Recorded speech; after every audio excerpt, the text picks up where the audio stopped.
Friends, नमस्कार, जय माता दी। फ्रेंड्स, मेरा नया ब्लॉग आ चुका है, चौराहे की चुड़ैल।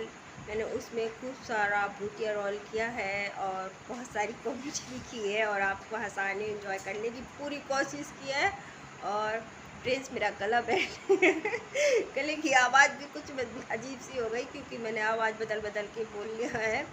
तो फ्रेंड्स, और आप जल्दी जाकर देखिए मेरे चैनल पर, रानी सुपरहिट वीडियो पर, और अपना प्यार बनाइए रहे और लाइक कमेंट करिए। और हो सकता है मुझसे कुछ गलतियां हो जाती हैं क्योंकि मुझे ज़्यादा इतना अनुभव नहीं है, और मेरे साथ मतलब हेल्प करने के लिए मेरे बच्चे ही मेरे हेल्प करते हैं, तो इसलिए अपना सपोर्ट बनाए रखिएगा और जल्दी जाके देखिएगा और मेरे चैनल को फॉलो करिएगा।